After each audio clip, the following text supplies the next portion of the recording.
Donc, comme vous le savez, on est présent aujourd'hui pour réclamer la régularisation des personnes sans papier, ainsi que l'abolition des permis de travail temporaires. Donc, on vous remercie vraiment pour votre présence.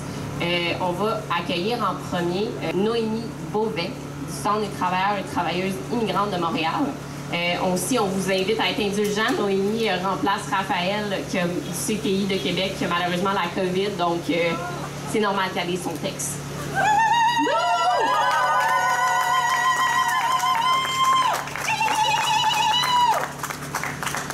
Salut tout le monde, merci vraiment d'être là. Donc merci d'être venu à ce rassemblement pour exiger la mise sur pied immédiate d'un programme de régularisation des personnes sans papier ainsi que l'abolition des permis de travail fermés. Depuis la dernière année, nous constatons que de plus en plus d'employeurs profitent des différents assouplissements de la loi sur l'immigration pour frauder des travailleurs et des travailleuses en position de vulnérabilité. Par exemple, pour répondre aux besoins de main-d'œuvre engendrés par la fermeture des frontières liée à la pandémie de COVID-19, le gouvernement fédéral a autorisé les personnes détentrices de visa de visiteurs à faire la demande de permis de travail sans avoir à quitter le territoire. Ce changement, qui aurait dû être bénéfique pour les migrants-migrantes, a plutôt représenté une nouvelle porte toute grande ouverte pour les abus de la part des employeurs malveillants. Suivez-moi bien. Pour pouvoir travailler, il faut un permis.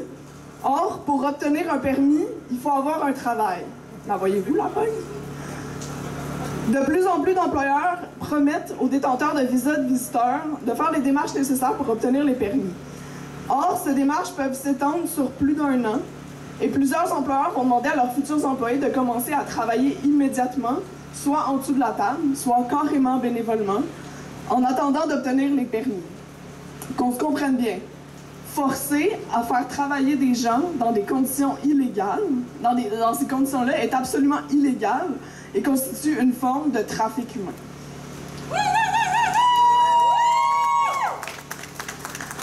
Trop souvent, ces travailleurs et ces travailleuses se sentent contraints d'accepter de travailler dans ces conditions, comme ce fut le cas pour les employés, par exemple, de Villa Mon-Domaine à Lévis, de peur de ne pas obtenir leur permis, leur permettant de demeurer plus longtemps sur le territoire et d'espérer un jour obtenir la résidence permanente.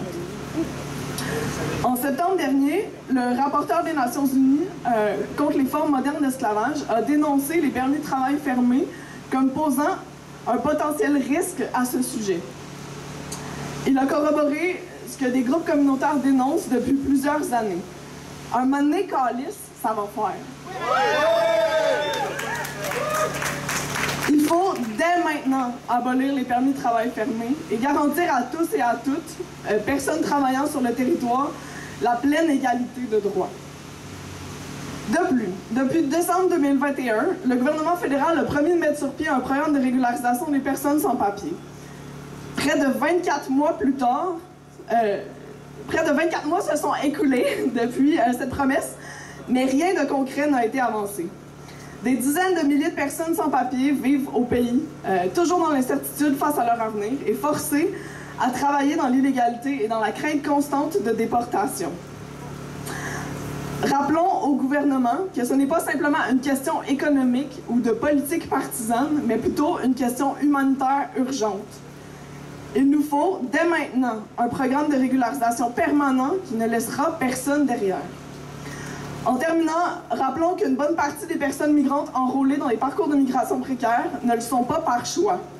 Elles sont plutôt forcées à migrer à cause des conditions de vie déplorables dans leur pays d'origine. Puis ces conditions-là, elles existent parce que dans les derniers siècles, les puissances impérialistes, dont le Canada, ont déstabilisé les pays à grands coups d'État et de pillage de ressources et de plans d'ajustement structurel, de privation forcée et de soutien à des coups militaires, à des coups d'État militaires.